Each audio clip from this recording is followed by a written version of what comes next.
Assalamualaikum warahmatullahi wabarakatuh. Perkenalkan, nama saya Bambang Triantoro, NPM 18144200003, kelas 5A1 dari Prodi Bimbingan dan Konseling, Fakultas Keguruan dan Ilmu Pendidikan, Universitas PGRI Yogyakarta. Jadi di sini saya akan mempresentasikan tentang hakikat bimbingan dan konseling. Langsung saja kita masuk pada pembahasannya. Etimologi dan terminologi bimbingan konseling dan perbedaannya. Pengertian bimbingan dan konseling. Secara etimologis, kata bimbingan merupakan terjemahan dari kata guidance, berasal dari kata kerja to guide, yang mempunyai arti menunjukkan, membimbing, menuntun ataupun membantu sesuatu dengan istilahnya. Maka secara umum bimbingan dapat diartikan sebagai suatu bantuan atau tuntunan. Praitno dan Erman Amti mengemukakan bahwa bimbingan adalah proses pemberian bantuan yang dilakukan oleh orang yang ahli kepada seorang atau beberapa orang individu, baik anak-anak, remaja, maupun dewasa, agar orang yang dibimbing dapat mengembangkan kemampuan dirinya sendiri dan mandiri dengan memanfaatkan kekuatan individu dan sarana yang ada dan dapat dikembangkan berdasarkan norma-norma yang berlaku.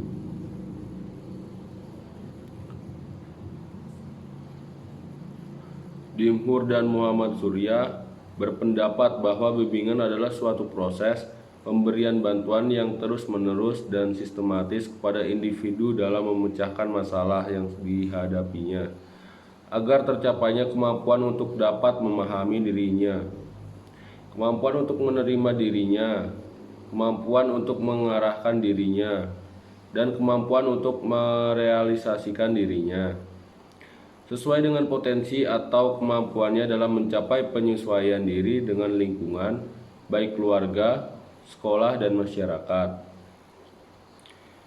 Bimbingan merupakan proses pemberian bantuan yang dilakukan oleh seorang ahli terhadap seorang atau beberapa orang individu yang dilakukan secara terus-menerus dalam pemecahan masalahnya, dan agar orang yang dibimbing dapat mengembangkan potensi dirinya sehingga dapat menyesuaikan diri dengan lingkungan keluarga, sekolah, dan masyarakat.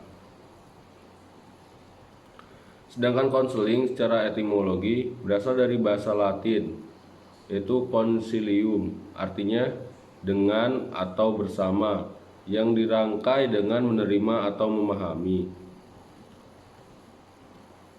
Sedangkan dalam bahasa Anglo-Saxon, istilah konseling berasal dari selan, yang berarti menyerahkan atau menyampaikan.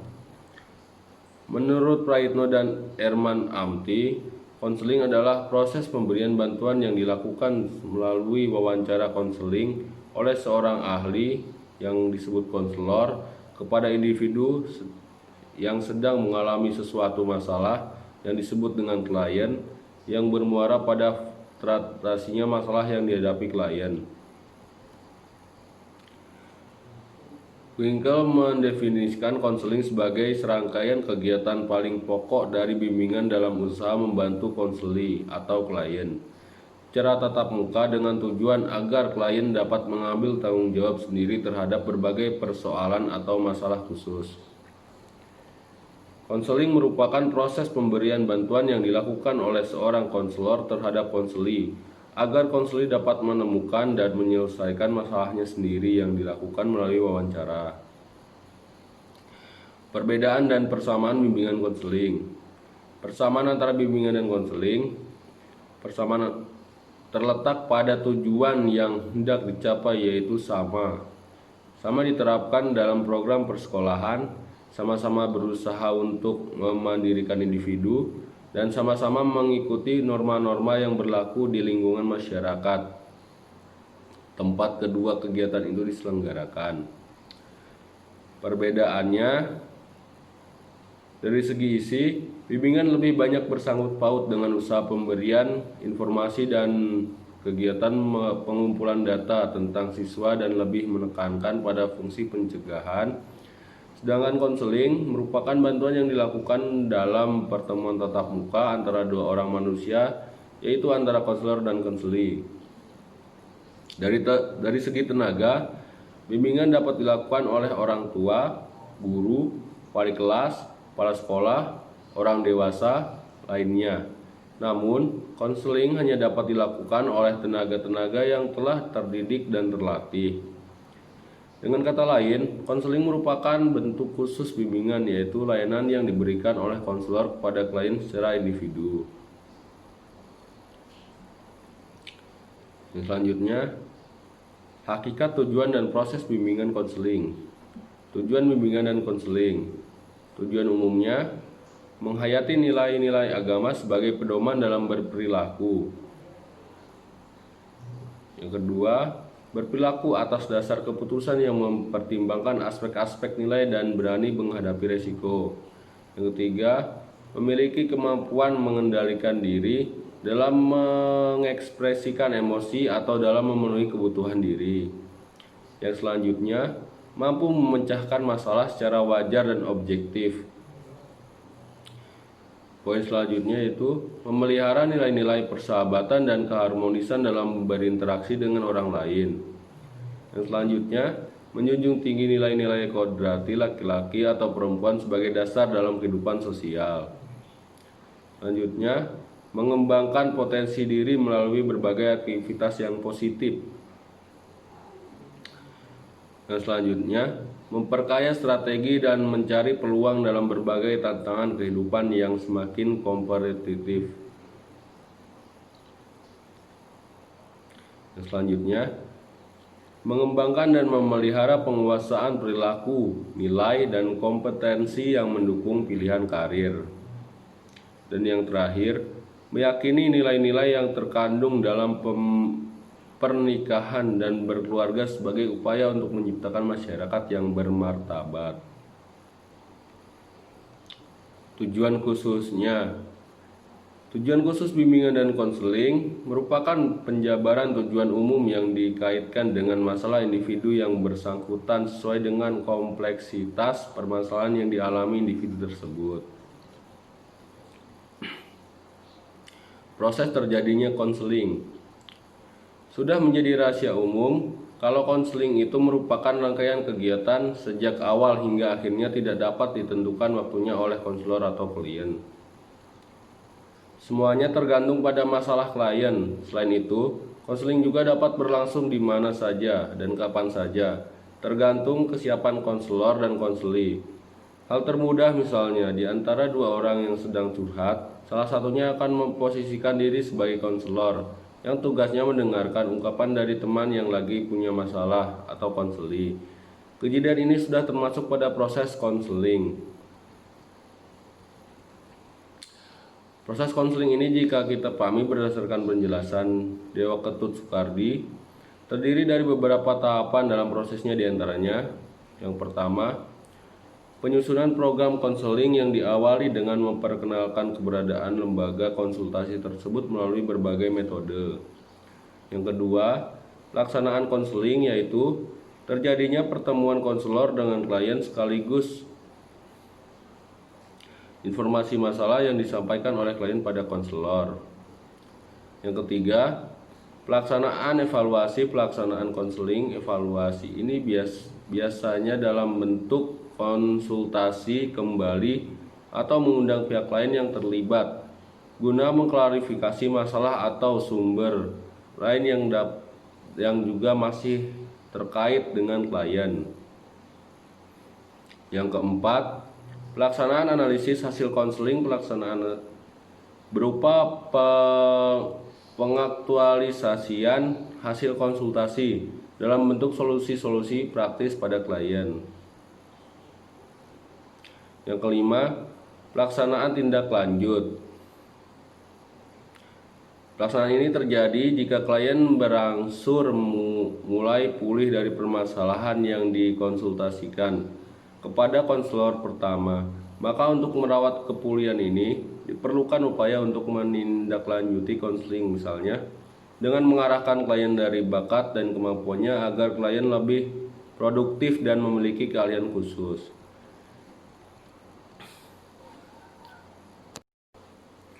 Jadi yang ketiga, hakikat konselor. Pengertian konselor. Jadi, konselor adalah seseorang yang karena kewenangan dan keahliannya memberi bantuan kepada konseli dalam konseling individual. Konselor menjadi aktor yang secara aktif mengembangkan proses konseling untuk mencapai tujuan konseling sesuai dengan prinsip-prinsip dasar konseling. Dalam proses konseling, selain menggunakan media verbal, konselor juga dapat menggunakan media tulisan, gambar, media elektronik, dan media pengembangan tingkah laku lainnya. Semua itu diupayakan konselor dengan cara-cara yang cermat dan tepat demi tertuntaskannya masalah yang dialami oleh konseli. Beberapa kompetensi pribadi yang signifikan untuk dimiliki konselor antara lain pengetahuan yang baik tentang diri sendiri, berkompeten, kesehatan, pengetahuan yang baik tentang diri sendiri, berkompeten, kesehatan psikologis yang baik, dapat dipercaya, kejujuran, kekuatan atau daya kehangatan, pendengar yang aktif, kesabaran, kepekaan, kebebasan, dan kesadaran holistik. Kompetensi tersebut akan mendorong konselor untuk menjadi pribadi terapeutik yang antara lain dapat dideskripsikan sebagai berikut. Yang pertama, memiliki gagasan yang jelas mengenai keyakinan tentang hidup manusia dan masalah kesadaran, dan pandangan yang dapat terhadap peranannya, dan tanpa syarat memandang dan merespon konseli sebagai pribadi. Yang kedua, mampu mereduksi kecemasan, tidak tertekan, tidak menunjukkan sikap bermusuhan, tidak membiarkan diri menurun kapasitasnya. Yang ketiga, memiliki kemampuan untuk hadir bagi orang lain, yang berupa kerelaan untuk mengambil bagian dengan orang lain dalam suka duka mereka. Hal mana timbul dari keterbukaan konselor terhadap masalah dan perasaan sendiri, sehingga dia sanggup menghayati dan menunjukkan empati dengan konselinya.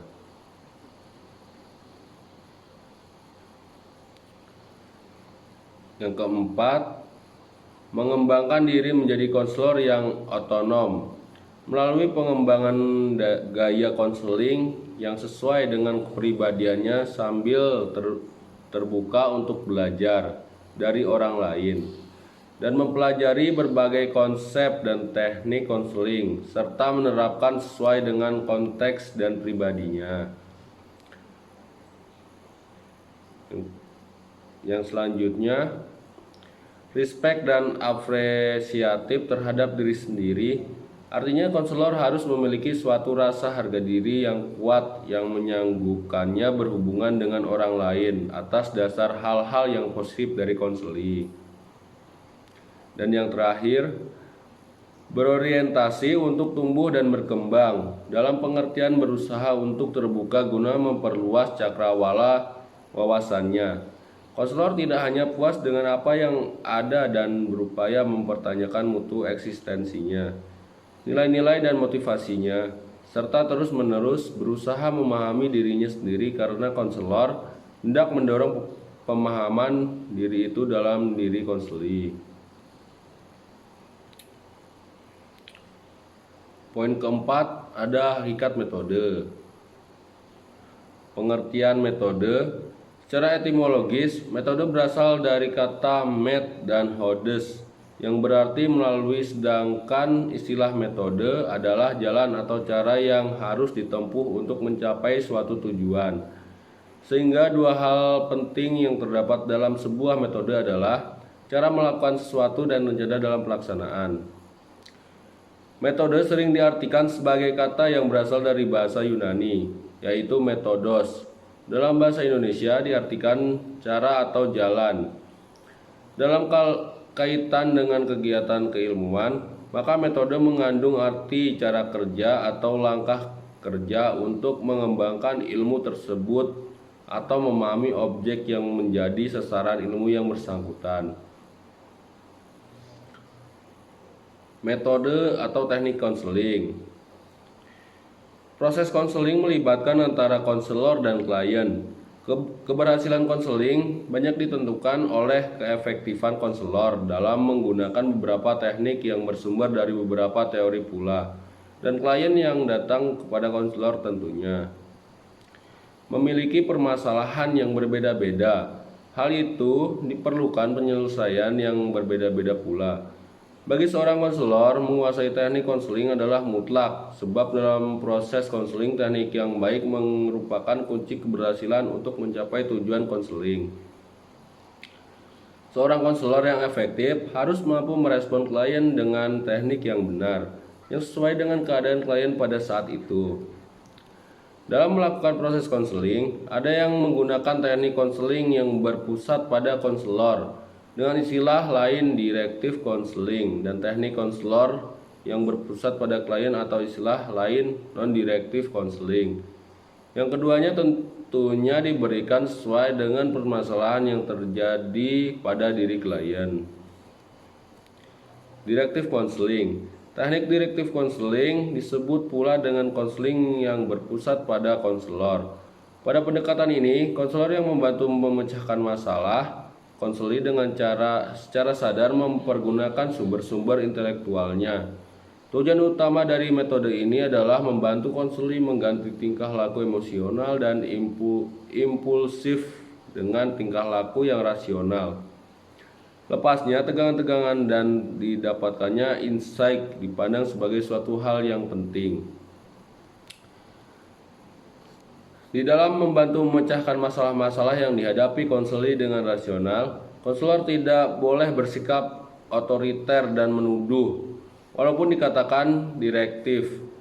Larangan-larangan yang langsung, petuah yang didaktis, dan petuah yang sifatnya mengatur sebaiknya dihindari. Poin selanjutnya, non-direktif. Pada teknik ini, konseli diberi kesempatan untuk memimpin wawancara dan memikul sebagian besar dari tanggung jawab atas pemecahan masalahnya. Beberapa ciri-cirinya antara lain, konseli bebas untuk mengekspresikan dirinya, konseli menerima, mengetahui, menjelaskan, mengulang lebih secara objektif pernyataan-pernyataan dari konseli. Konseli ditolong untuk makin mengenal diri sendiri, dan konseli membuat asal-usul yang berhubungan dengan pemecahan masalahnya. Salah satu keuntungan terbesar dari metode ini adalah mengurangi ketergantungan konseli, bahkan memberikan pelepasan emosi yang dalam dan memberi lebih banyak kesempatan untuk pertumbuhan self-sufficiency. Konsep direktif meliputi bahwa konseli membutuhkan bantuan dan konselor membantu menemukan apa yang menjadi masalahnya dan apa yang mesti dikerjakan. Teknik-teknik yang bisa digunakan antara lain, informasi tentang dirinya. Hal ini dilakukan untuk mengkonfirmasikan antara informasi yang diberikan dengan kenyataan yang ada dari diri konseli, diharapkan mampu mengevaluasi kembali sikapnya. Case story digunakan sebagai alat diagnosa dan terapeutik dengan tujuan membantu dalam rapot, menggambarkan kartasis, memberikan keyakinan kembali dan kembali mengembangkan insight, dan konflik yang digunakan sebagai alat terapi sikapnya dalam menghadapi realita, dan konseli dimotivasi untuk memecahkannya. Yang selanjutnya, hakikat media. Pengertian media. Media merupakan bentuk jamak dari kata medium. Dalam ilmu komunikasi, media biasanya diartikan sebagai saluran, sarana penghubung dan alat komunikasi. Alat media berasal dari bahasa Latin yang secara harfiah memiliki arti perantara atau pengantar. Berikut ini adalah pengertian dan definisi media. UI Fakultas Sastra. Media merupakan alat teknik yang digunakan untuk melakukan mediasi atau menyampaikan pesan. Dengan kata lain, media merupakan alat komunikasi. Grossberg. Media merupakan institusi yang difungsikan untuk mengembangkan kebebasan berpendapat dan menyebarkan informasi ke segala arah, yakni terhadap publik dan institusi lainnya termasuk pemerintah. Dan selanjutnya ada Bambang Purwanto. Media merupakan kristalisasi pemikiran manusia yang terus bertahan melalui waktu kehidupan individual yang menciptakan gambaran individu. Media BK merupakan media atau alat bantu yang digunakan konselor untuk menunjang keberhasilan dalam proses konseling. Jadi di sini ada macam-macam media. Ada media elektronik atau TI, televisi, laptop atau notebook, alat perekam, proyektor, social network, media cetak, buku, koran, majalah, novel, dan lain-lain. Tempat dan suasana agar lebih menarik dan tidak membosankan ketika berlangsungnya proses konseling. Yang keenam, ada hakikat keberhasilan dalam BK. Pengertian keberhasilan. Keberhasilan secara etimologi yaitu berasal dari kata hasil yang diartinya sesuai dengan diadakan oleh usaha. Keberhasilan dalam Kamus Besar Bahasa Indonesia adalah perihal keadaan atau berhasil. Keterlaksanaan dan keberhasilan layanan bimbingan dan konseling sangat ditentukan oleh diwujudkannya asas-asas berikut. Yang pertama ada asas keberhasilan, yaitu asas bimbingan dan konseling yang menuntut dirahasiakannya segenap data dan keterangan tentang konseli yang menjadi sasaran pelayanan, yaitu data atau keterangan yang tidak boleh dan tidak layak diketahui oleh orang lain.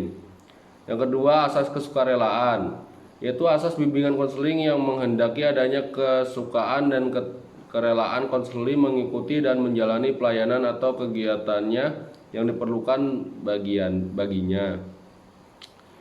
Yang ketiga, asas keterbukaan, yaitu asas bimbingan dan konseling yang menghendaki agar konseli yang menjadi sasaran pelayanan atau kegiatan bersifat terbuka dan tidak berpura-pura, baik dalam memberikan keterangan tentang dirinya sendiri maupun dalam menerima berbagai informasi dan materi dari luar berguna bagi pengembangan dirinya.